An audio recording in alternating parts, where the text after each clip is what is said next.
ఇవాళ easy home made recipe చేద్దాం రండి. సింపుల్ ఇంగ్రీడియంట్స్తో సూపర్ టేస్టీగా మనం హెల్తీగా ఈ వంట చేసుకుందాం రండి. దీనికి కావాల్సిన పదార్థాలు ఫస్ట్ ఈ కర్రీ నేమ్ చెప్తా చూడండి. ఇది బీరకాయ పచ్చి శనగింజల కారం అండి. మా సైడ్ అయితే ఇలానే అంటాం దీన్ని. ఏం లేదండి, సింపుల్ ఇంగ్రీడియంట్స్తో పచ్చి పల్లీలు అండి. ఇవి పచ్చి శనగింజలని తీసుకోవాలి. బీరకాయలు వీటిని నేనైతే 1/2 కేజీ బీరకాయలు తీసుకున్నానండి. ఫ్రెష్గా ఉన్నటువంటి 1/2 కేజీ బీరకాయలు తీసుకున్నాను. దీంట్లోకి ఒక చిన్న బౌల్ అన్నీ పచ్చి శనగింజలు అయితే తీసి పెట్టుకున్నానండి. బీరకాయలని మనం సన్నగా కట్ చేసుకోవాలి. చిన్న చిన్న పీసెస్గా మనం కట్ చేసుకున్న తర్వాత వీటిని కర్రీ ప్రాసెస్ ఎలా చేయాలో చూద్దాం. ఇలాంటి వంటలు చాలా బాగుంటాయండి. ఎందుకంటే మసాలాస్ ఎక్కువ ఉండవా, మనకి డైజెషన్ ప్రాబ్లమ్స్ ఉండవు, తినటానికి చాలా బాగుంటాయి. ఏ సీజన్లో వచ్చే వాటితో మనం అలా వంటలు చేసుకుంటే హెల్త్కి కూడా చాలా మంచిది. ఇప్పుడు మన పాత కాలంలో పెద్దవాళ్ళు అయితే ఈ వంటలన్నీ ఇలానే చేసుకునేవాళ్ళండి. ఎక్కువ ఇలాంటివే తినేవాళ్ళు. అందుకే వాళ్ళు బీపీ, షుగర్స్ ఇట్లాంటివి రాకుండా చాలా హెల్తీగా ఉన్నారు. మనం ఇన్స్టెంట్ ఫుడ్లన్నీ తిని మనమైతే ఇలా ఎంత హెల్తీగా ఉన్నామో మనకే తెలుసు. ఈ బీరకాయలు చూడండి చాలా ఫ్రెష్గా ఉన్నాయి. బీరకాయలని సన్న సన్న ముక్కలుగా కట్ చేసి పెట్టుకోవాలి. చాలా తక్కువ ఇంగ్రీడియంట్స్తోనే మనం ఈ వంట చేసుకోవచ్చండి. ఇది ఎప్పుడన్నా ఒకసారి చపాతీలేకి కానీ, రైస్‌లేకి కానీ, సంగటిలేకి కానీ చాలా బాగుంటుందండి. దేంట్లోకైనా మనం ఈ కాంబినేషన్ ట్రై చేయొచ్చు. ఒక దాంట్లో తినొచ్చు, ఒక దాంట్లో లేదు అని లేదండి.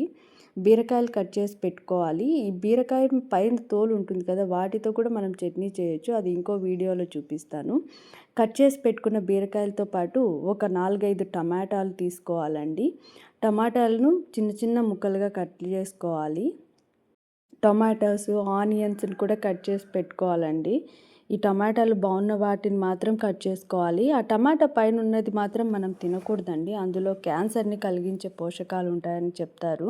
ఎందుకంటే మనం ఏదన్నా వెజిటేబుల్స్‌కి కొట్టిన ఇప్పుడు ఆర్గానిక్‌గా ఎవరు పండించట్లేదు కదండి. అన్ని కెమికల్స్తోనే. చూడండి అది తీసేయాలి. ఎందుకంటే అక్కడ మనకి క్యాన్సర్ని స్ప్రెడ్ చేసే కెమికల్స్ ఉంటాయని చెప్తున్నారు. ఎందుకొచ్చింది గొడవలేండి. అది తీసేసి తింటే బాగుంటుంది కదా అని నేనైతే వాటిని తీసేస్తాను.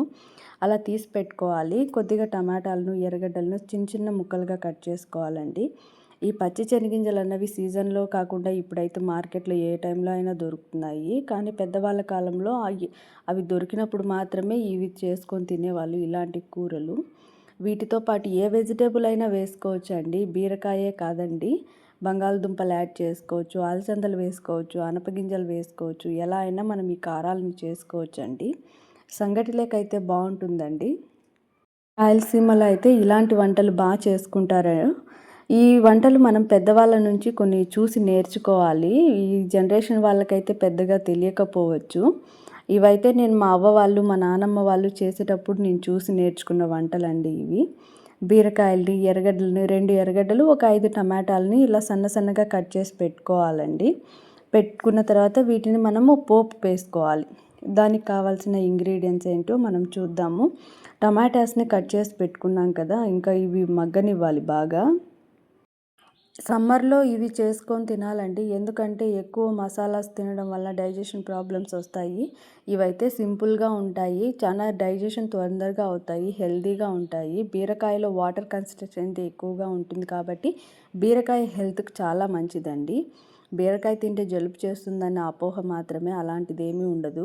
బీరకాయలు చాలా తీసుకోవచ్చు, ఎందుకంటే అది ఫైబర్ కన్సిస్టెన్సీ చాలా ఎక్కువగా ఉంటుంది బీరకాయల్లో. టమాటాలని చిన్న చిన్న ముక్కలుగా కట్ చేసుకున్న తర్వాత మనం వీటినన్నిటినీ ఇప్పుడు ఈ 3 ఇంగ్రీడియంట్సే చూడండి ఎంతో సింపుల్గా ఉంటుంది. చాలా హెవీగా కూడా ఏం అనిపించదు. కొద్దిగా ప్యాన్ పెట్టుకోవాలి. నేనైతే ఈ కడాయిలో కొంచెం ఆయిల్ వేసుకుంటున్నాను. ఆయిల్ కొద్దిగా హీట్ అయిన తర్వాత ఆవాలు, ఇందులోనే కొద్దిగా ఆనియన్స్, కట్ చేసి పెట్టుకున్న టమాటాసు, బీరకాయలు బాగా ఒక 5 మినిట్స్ అయితే వీటిని మగ్గనివ్వాలండి. ఇప్పుడు మనం పచ్చి శనగింజలను అయితే ఇందులో వేసుకోవాలి. చూడండి పచ్చి శనగింజలు ఎంత ఫ్రెష్గా ఉన్నాయో. ఇవైతే నాకు వేరే వాళ్ళు ఇచ్చారండి. ఇంకా అందుకోసం వీటిని ఉడకబెట్టడం ఇష్టం లేక ఇట్లా కర్రీ చేశాను. ఈ పచ్చి శనగింజలను అయితే అందులో యాడ్ చేసుకోవాలి. పచ్చి శనగింజలు యాడ్ చేసిన తర్వాత మనం వీటిని కాసేపు అలానే పెట్టాలి, కదపకుండా ఒక 5 మినిట్స్ అలానే ఒక లో ఫ్లేమ్లో మగ్గబెట్టుకోవాలండి. ఇప్పుడు మనం దీనికి కావాల్సిన మసాలాను రెడీ చేద్దాం రండి. కొన్ని పచ్చిమిరపకాయలు తీసుకోవాలి, కొద్దిగా పచ్చిమిరపకాయలు, ఇందులో మళ్ళీ కొద్దిగా పచ్చి పల్లీలు, కొద్దిగా సాల్ట్, ఈ మూడింటిని మనము కచ్చా పచ్చాగా గ్రైండ్ చేసుకోవాలండి. మరీ అంత ఫైన్ పేస్ట్ లాగా చేసుకోకూడదు. ఒక 1 టైం అలా ఇస్తే సరిపోతుంది. మిక్సీ పట్టుకున్న ఈ మిశ్రమాన్ని కూడా మనం ఇందులోని కర్రీలో ఇప్పుడు యాడ్ చేసి కొద్దిగా ఒక 5 మినిట్స్ అలా కొద్దిసేపు ఉంచాలండి. ఇప్పుడు మనం దీంట్లో వాటర్ యాడ్ చేసుకోవాలి. మిక్సీ గిన్నెలోని కొద్దిగా వాటర్ వేసి ఆ వాటర్ని అంతా మనం ఇందులో యాడ్ చేసుకోవాలండి. వాటర్ని బాగా కలుపుకోవాలి. ఎక్కువ వాటర్ వేసుకోకూడదండి. ఆల్రెడీ బీరకాయలో వాటర్ ఉంటుంది, టమాటాస్లో కూడా వాటర్ ఉంటుంది కాబట్టి మళ్ళీ మనకి చాలా పల్చగా అయిపోతుంది. ఒక గ్లాస్ వాటర్ అయితే సరిపోతుంది. ఇందులోకి గ్లాస్ వాటర్ని యాడ్ చేసుకున్న తర్వాత కొద్దిగా కలుపుకొని ఇప్పుడు మనం సాల్ట్ అవి చెక్ చేసుకోవచ్చు. సాల్ట్ సరిపోకుంటే ఇప్పుడే సాల్ట్ కొద్దిగా యాడ్ చేసుకుంటే సరిపోతుంది. సాల్ట్ అన్నది ఎప్పుడు కొద్దిగా తక్కువగానే వేసుకోవాలి. వేడి మీద మనకి కనిపించదు. చల్లగా అయిన తర్వాతనే మనకి వంటల్లో టేస్ట్ మొత్తం తెలుస్తుంది. ఇప్పుడు మనం దీంట్లో ఇలా ఒక 2 మినిట్స్ అలా వదిలేయాలండి. 2 మినిట్స్ మగ్గబెట్టిన తర్వాత ఇప్పుడు కొద్దిగా మనం పసుపునైతే ఇందులో యాడ్ చేసుకోవాలి.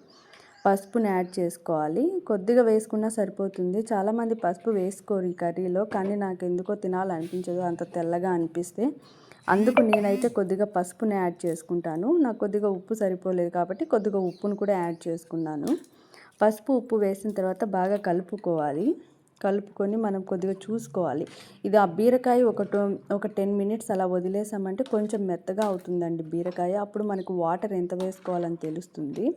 ఇప్పుడు చూసుకోండి, ఇందులో వాటర్ చూడండి ఆటోమేటిక్గా ఎలా వస్తున్నాయో. ఇప్పుడు కొద్దిగా వాటర్ని యాడ్ చేసుకొని ఫైనల్గా కొద్దిగా కొత్తిమీరని యాడ్ చేసుకోవాలి. ఇది సంగటిలోకైతే చాలా బాగుంటుందండి. రాగి సంగటిలోకి చపాతీ చేసుకున్న సూపర్గా ఉంటుంది. ఒకసారి పిల్లలకి పెట్టి చూడండి, చాలా ఇష్టంగా తింటారు పెద్దవాళ్ళు. ఇప్పుడు నేను కొద్దిగా దీంట్లో ఒక గ్లాస్ వాటర్ని అయితే యాడ్ చేసుకుంటున్నాను. చూడండి, ఇలా మనకి వాటర్ సరిపోతుంది, ఎక్కువ లేకుండా. ఎందుకంటే ఇది కొంచెం బీరకాయ కదండి, బీరకాయలో కొద్దిగా ఆటోమేటిక్గా వాటర్ వస్తుంది. అంతేనండి. దీన్ని మనం 5-10 మినిట్స్ ఉడకబెట్టుకోవాలి. మనకి తెలుస్తుంది కొద్దిగా ఉడికేటప్పుడు. ఇది బీరకాయ మరీ మెత్తగా అయిపోకుండా పల్లీలు ఉడికేదానికి కొంచెం టైం పడుతుంది. మీకు ఇంకా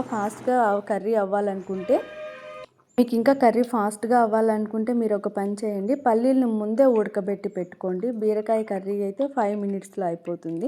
కానీ అలా చేస్తే టేస్ట్ అంతగా బాగుండకపోవచ్చు. కానీ నేను ఎప్పుడు ఇలానే ట్రై చేస్తానండి. పల్లీలు కూడా ఆ బీరకాయతో పాటు ఉడికిపోతాయి, పచ్చి పల్లీలు. మీరు పచ్చివే దొరకనప్పుడు ఎండబెట్టిన పల్లీలను కూడా నైట్ నానబెట్టినారంటే అవి మార్నింగ్ కల్లా కొంచెం ఉబ్బినప్పుడు మనం వాటితో కూడా మనం కర్రీ చేసుకోవచ్చండి. మనకు పచ్చి పల్లీలే కానీ ఏం లేదు, మన దగ్గర ఉన్న వాటితో కూడా మనం వంట చేయొచ్చు. ఇది చూడండి, ఉడికిన తర్వాత ఒక 5 మినిట్స్ 10 మినిట్స్కి ఉడికిపోతుంది. కర్రీకి అయితే ఎక్కువ టైం పట్టదు మనకి. ఇలా ఉడకబెట్టుకున్నటువంటి ఈ కర్రీని మనం పిల్లలకి పెట్టి చూడండి, లంచ్ బాక్స్లోకి చాలా ఇష్టంగా తింటారు. అంతేనండి. ఇలా సింపుల్ ఇంగ్రీడియంట్స్తో సూపర్ టేస్టీగా జ్యోతి రుచుల్ని చూస్తూనే ఉండండి. మన ఛానల్ని సబ్స్క్రైబ్ చేయండి. ఇలాంటి వీడియోస్ అన్నీ మీకోసం జ్యోతి రుచుల్లో డైలీ అప్డేట్ చేస్తూ ఉంటాను. Thank you for watching. Please subscribe. ఇలాంటి వీడియోస్ కోసం మన జ్యోతి రుచుల్ని ఫాలో అవ్వండి. షేర్ చేయండి, లైక్ చేయండి, కామెంట్ చేయండి. Thank you very much.